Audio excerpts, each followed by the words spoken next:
So real quick before we get started, I just wanted to quickly review the code of conduct for those who are on the webinar today. This is just to ensure that we have a safe and productive environment while we're on the webinar. So this is just to make sure that we're safe. We're not saying anything or making any disparaging comments towards our fellow students or any of the webinar panelists today. We shouldn't have any issues. Just know if someone is bothering you or if anybody is not following these rules, they will be removed from the webinar. But as long as everybody is respectful and in a good place, we should have a good webinar today. And with that, I will hand it over to Adam and he can get us started on the webinar. Well, good morning, everyone. Morning here in Boston, at least. So today I want to walk through and sort of welcome our incoming pharmaceutical engineering MS students for this fall 2024 class. We're very excited to have you all join us here in Boston. It's a very vibrant and dynamic city, lots of things to do for folks that are here, but also a lot of learning, a lot of research and scholarship, a lot of tech and innovation that happens in the Boston area, particularly in the pharmaceutical industry. And so that's why we came together and put this MS program into being in just last year. So this is year 2, and it came out of a real industry need that we see for advanced knowledge and skills in the pharmaceutical industry. Now, you'll be joining us here within the College of Engineering, where we have a very large group of students. So you can see here that even at the graduate level, we have around 6,800 MS and PhD students, mostly MS, across a great variety of different programs. And so there's a lot of folks here that you'll be able to interface with beyond even just your cohort in your MS program and your classes. So we encourage you to get involved on campus and really see the full experience of being here at Northeastern. So within the Department of Chemical Engineering, some folks to know include our department chair, Professor Willits, as well as our associate chair for graduate studies, that's Professor Eno Apong, and then myself as the associate director of MS programs. In addition, you'll see and hear from Cindy Rainier, who is our academic coordinator, and you might at times hear from Krista Robinette, who's our business manager as well. But really, your primary 2 points of contact within the department are going to be myself and Cindy. Cindy's presently on leave and will be back for the fall semester, so she's not able to join us today, but you'll get to know both of us. And there's some fast facts about our department here, but hopefully you've already seen this information as well. So we'll kind of just jump here in a little bit more about the department. So we focus on these 5 primary research areas. So complex and computational systems, materials and nanotechnology, energy and sustainability, biomolecular and biomedical systems, as well as engineering, education, and pedagogy. Pharmaceutical engineering really sits at the interface between materials and biomedical systems. And this is where we're trying to design new tools and new drugs and ways to deliver them into the body so that we can make this happen. But it's also a lot about process control and how we actually scale things up from a lab bench into a big process industry to mass produce things. And that's where chemical engineering really comes into play. Mass producing chemicals is our specialty. And so this is a quick snapshot of our department. There are a lot of faculty here. In particular, I'll point out Mansour Amiji, who's jointly appointed in chemical engineering and pharmaceutical sciences, as well as Professor Ben Woolston. These 2 individuals helped to sort of usher in and guide this program into fruition. And they're both heavily involved in pharmaceutical research. Professor Amiji, especially on drug delivery and drug delivery vehicles, as well as Professor Woolston, much more on the formulation side and creating new medicines through biomolecular engineering. But a lot of our other faculty, both our primary departmental faculty as well as our broad range of affiliated faculty, also work in these areas.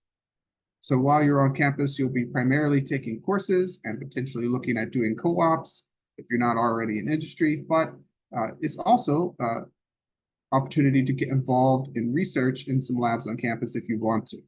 And that we don't have a formal thesis track for the MS in pharmaceutical engineering, but you can still volunteer to do research in a lab and potentially get even some course credit for research that you're doing with a professor in a lab. So I want to run through again the structure here of our pharmaceutical engineering MS program. So this is a 32 credit hour MS degree, and it's nominally set out to be completed in 2 years at a full-time enrollment, but it can be completed in an accelerated time frame if you are doing well in your classes and you get on top of things and make good progress. So it can be completed in 1.5 years, but that's generally going to be without doing a co-op. So if you want to do a co-op, the minimum is going to be 2 years, and it's potential to extend to 2.5 years, depending on how quickly you move through the coursework, whether or not you take classes in the summer as well. This coursework includes core coursework in both chemical engineering and pharmaceutical sciences. This is 18 of those 32 credit hours, and it will include both theoretical courses and 2 lab-based courses as well. And then there's a range of elective coursework in 3 particular areas: regulatory aspects, quality statistics, and depth. And then this whole degree, of course, can be taken part-time as well. And in addition to co-op opportunities, you could do internships as well, but that's less common. Co-op is really the university model here at Northeastern, so there's a lot of support for them. So within the core required courses, we have 8 semester hours within chemical engineering. 10 semester hours. So that's our pharmaceutical engineering 1, 2, and then our 2-hour pharmaceutical engineering laboratory. And so you're really looking at taking this pharmaceutical engineering 1, starting in the fall semester, and these 2 courses in chemical engineering in the spring. And then most students will also take these concepts in pharmaceutical sciences 4 courses this fall. So that's what we recommend for this incoming fall class, is that you start with these 3 courses. If you're part-time, then I would really emphasize starting with our pharmaceutical engineering course, but you could also start with the pharm sci courses, either way. Within our pharmaceutical engineering core courses, what we're really looking to do here is teach core principles of chemical engineering, but in the context of biopharmaceuticals. And so this includes things like kinetics of enzymes and cell growth and so forth, heat transfer, how do we actually make things happen, and we've got to get it to the right temperature. We've got to prevent temperature often from getting too high so that we don't denature proteins and so forth. Also mass transfer and fluid flow, and as well thermodynamics. There's a lot of phase separations involved in nucleation and crystal growth that happens in biopharmaceutical context, and these all kind of come from a really strong understanding of thermodynamics. And so, of course, our courses don't assume any prior engineering background, but we do want our students to have a good handle on working with differential equations. We'll jump kind of right into that this fall. And then our emphasis is really quantitative understanding of the fundamentals and solving problems and looking at design processes, both upstream and downstream processes. Okay, and then our laboratory course is going to be team-based, hands-on projects to sort of gain experience with some of the key equipments and sort of operational considerations that you're going to want to work with in the field, including working with bioreactors and separations. Okay, within the elective courses, we can have our 3 areas that we talked about. So regulatory, we have a variety of different options here, and you can peruse those and take a look at those as well. Quality statistics, again, this is going to focus on how do you analyze the data that you're getting, which is really important for ensuring quality. And then in-depth courses, we have a wide range, really, of electives available for these last 7 credit hours. In addition, we have a new one this fall, which I don't think is actually on this list yet, that is going to be process control within the context of biomedical and pharmaceutical processes. So that's also a great elective to consider, because process control is how we ensure that our operations work and maintain quality. So getting started in fall 2024, hopefully you're all already registered. If not, we mentioned the courses to register for before, but there's also a link here for our MS Pharmaceutical Engineering registration guidance for fall 2024. And that is also available through this new student information website. So we'll take a quick moment here to look at this new student information website in case you haven't seen this before, but hopefully you have. And so this has all the key information you need incoming to Northeastern including housing, temporary accommodation, transport, so on and so forth. And the registration guidance is here as well under this course registration guidance. Really, you're going to want to utilize this website heavily when you're getting ready and getting here. In addition, for help along the way, there is a website here that I'll point to and sort of pull up real quick here too. And this is going to be resources for our current students. So along the way, you'll be able to work with myself and Cindy Rainier within the department, as well as your graduate advisors who you'll hear from shortly. But within this website, you'll find our chemical engineering graduate guidebook. And so this will have a lot of information that's available for incoming students as well as current students. And this is going to have information for both our chemical engineering, master's and PhD programs, as well as pharmaceutical engineering. The newest guidebook for this fall 2024 semester won't be published until fall 2024 starts, and we'll see you at orientations. But if you're there, this older version from last year still has some information that might be relevant. And of course, who to contact as you go along and have any sort of questions or issues that might come up if you want course substitutions and so on and so forth. Those are all things that are going to be done through your advising structure as well as approval through me.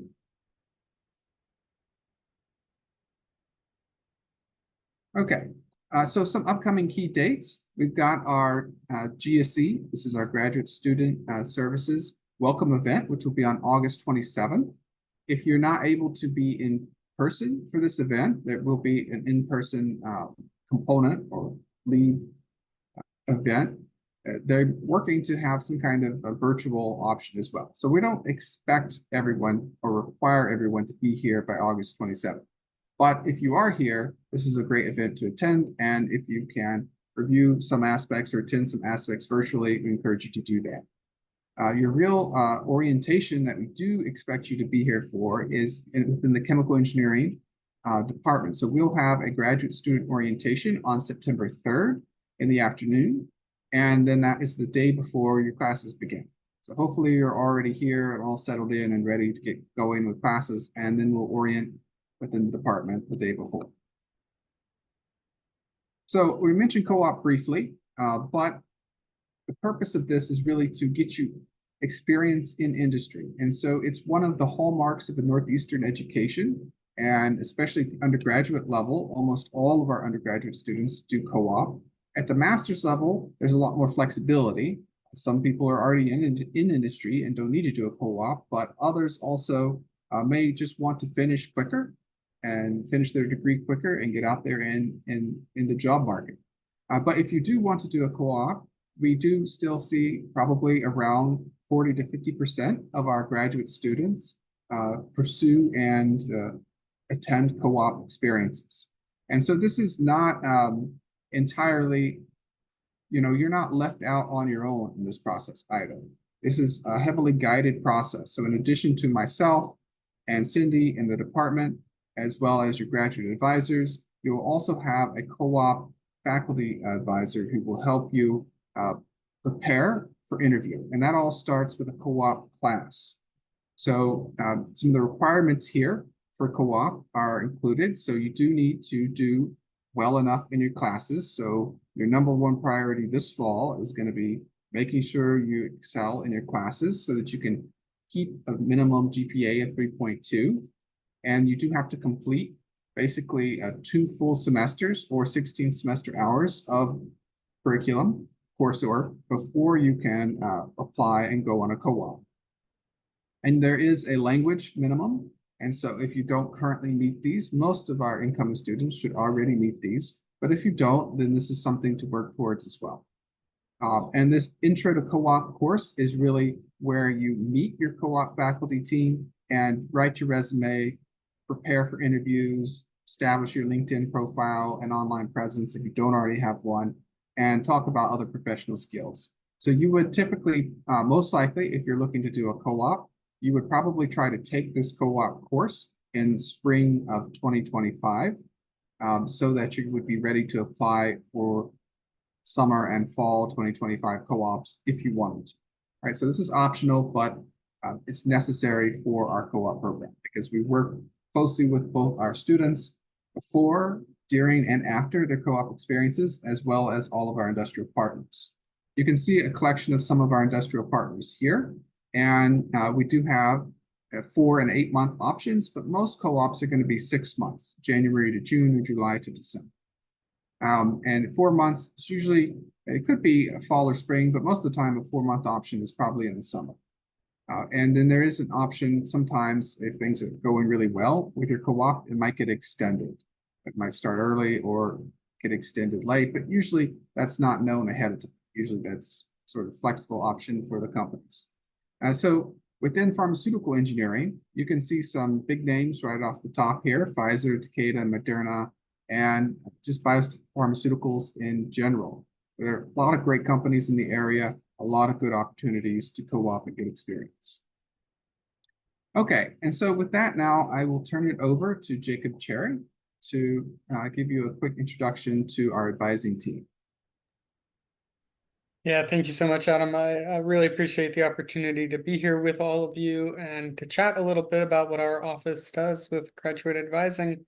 And congratulations, everyone, for your acceptance into Northeastern and COE. So on the slide, you'll see our department advising team is broken up into a few different members. You'll see myself and Kirsten, as well as our director, Laura. Kirsten and I are your two primary contacts. And so an entering new student will be assigned a specific advisor in October. However, you are more than welcome in the meantime to contact either of us and we can provide you with assistance. But we'll keep going here and explain kind of the overview of what the advising office does. So first and foremost, the way to contact us. So you'll see here, the contact is the COE chem-grad-advising@northeastern.edu email. You'll see with advising with Kirsten and I, we handle the departmental groups. And so that's usually includes the smaller departments: bio-E, electrical engineering, chemical engineering. And so we have specific email inboxes for MS students for you to use. You can always reach us at just the general COE-grad advising email as well. But this email here on the screen is a more efficient way to reach out to us. In your emails, though, always include your NUID, and please refrain from emailing advisors using their personal email or chatting over Teams with advisors. The reason we say this is this email that we provide here, the COE-Chem-E-grad advising email and the COE-grad advising email, those go to a general inbox. And what's really great about that is if I'm out or Kirsten's out a specific day, one of another team member will be able to handle your case. And so it is much more efficient for students to use those emails. Our response rate is usually within a few hours. And so those are really great emails to utilize. So that's how to contact us. But what do you need to contact us for? Well, your graduate student service academic advisor can help you with a few different things. Registration errors that you might face when registering for classes. I'll say with the registration errors, it's always helpful if you're coming into contact with an error to screenshot the error or to list what the specific error is in your email so that we're able to better assist you with that. Issues with the student's degree audit. And so hopefully through orientations, you'll become accustomed with the degree audit platform that we use with COE. It's a really great platform. We definitely recommend that students check that degree audit. It's really your personalized audit to see what you need to take for your degree, what's still outstanding, and it's a very intuitive system. But if there's any issues with, you're confused about what you're looking at, or you think something should be in your degree or something should be counting, but it's not, those are issues we can help you with. Academic probation, excuse me, and academic standing concerns. Those would be coming from our office and guide you along the way for all of those types of issues. COE, we do use different forms utilizing a platform called DocuSign, and that those forms mainly have to do with registration errors, right? They're usually solutions for different errors that you're facing. And so if you have any questions about those, that would be our office, of course. And generally, we're a really great office for pointing you in the right direction. And so if you aren't sure where to go, we can definitely help you. We can give you references towards other offices and departments and really situate you in the best place to go to provide answers for you. So we've talked about some of the department faculty program advisors. They can really help you with the specific questions regarding course content. I heard Adam before talking about thermodynamics, and you lost me at the first letter. Graduate advisors, we do not handle the content of the courses. You would not want that. We handle all the administrative work outside of content. And so your department advisor, or what's commonly called your program contact, those are the individuals that would be able to help you, and all of that information is listed on our website. Questions about independent study, your master's thesis, advice on course selection too. While we can definitely, in advising, help you pick the classes needed for your program and your student audit. If you're really looking for in-depth information as to what the course is like, what the workload might be like, those specific questions about the academics of it, those would be for your faculty program advisor. And you also will hear of OGS advisors. OGS advisors and our department, who work very closely together, but OGS advisors, they are your one-stop solution to all questions related to F1 visas, pre-OPT, post-OPT, taking leaves of absences, anything that has to relate to your time here as an international student and international student specific questions. Okay.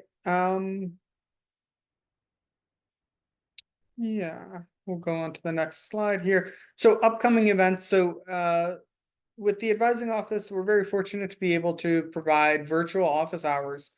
And so you'll see some of those hours, time slots listed there. Virtual office hours, though, it's a really great opportunity if you have a few different questions or you just need general guidance.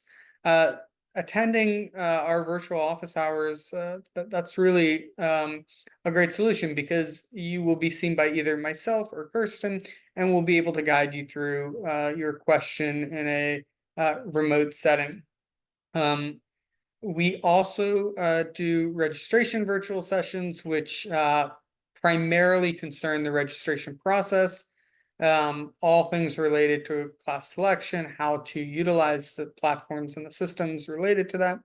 And we have our new student welcome event, which is in the Blackman Auditorium, and that will be August 27th from 12 p.m. to 2 p.m. None of these upcoming events are mandatory, but they are all very helpful for your time here as a COE student. Thank you, Jacob. And now I'll turn it over also to Mallory Moffett, who will talk a little bit about connecting with our graduate student community on campus. All right, good morning, everyone. Like Dr. Atkinson said, my name's Mallory. I'm going to be a third-year chemical engineering PhD student, and I'm serving as the Chemi Pharmi ambassador. So our role here is to kind of just get you guys settled in.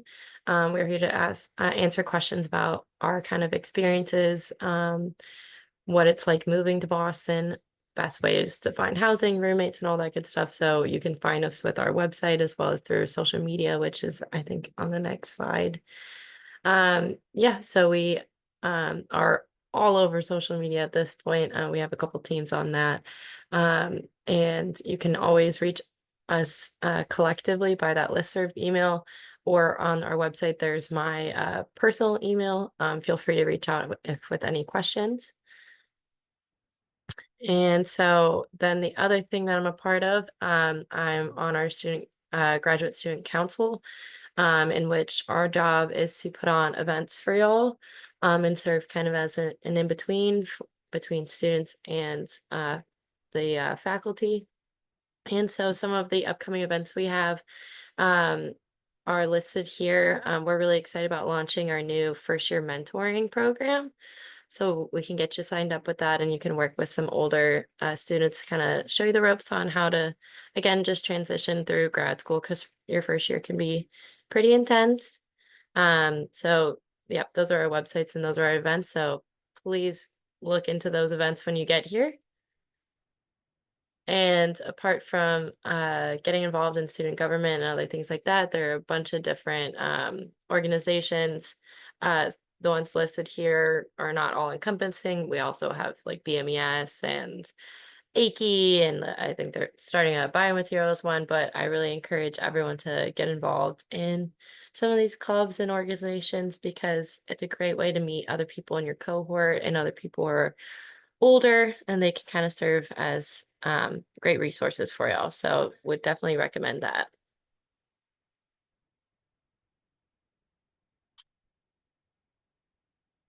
Thank you, Mallory. So again, we're here, all of us, to help you get ready to achieve your educational goals, right? That's our job here, is to help provide resources and information as you move along through your education.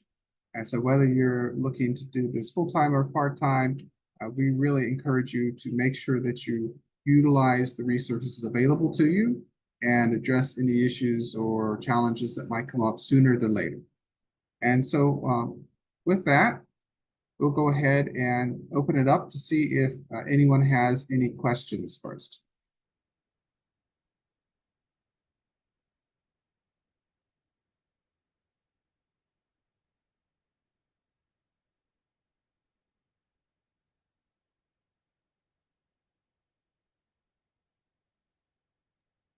And I'll just say briefly, if you do have any questions, please feel free to put them into the Q&A. And please be rest assured that if you have a question, it's most likely somebody else on the call also has a question. So please don't hesitate to ask anything that you have issues with.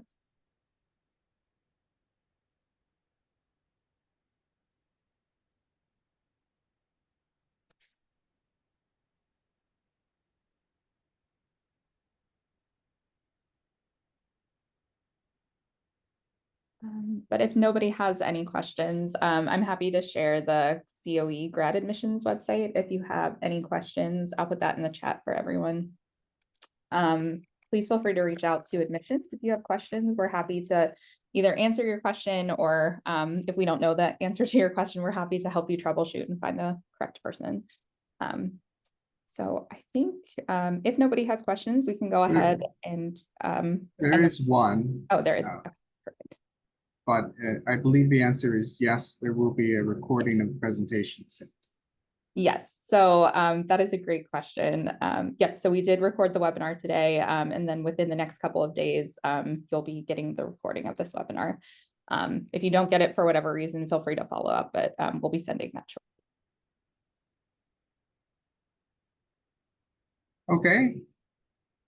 Well, if there are no more questions, then we could go ahead and wrap up. And thank you for attending or watching this remotely later.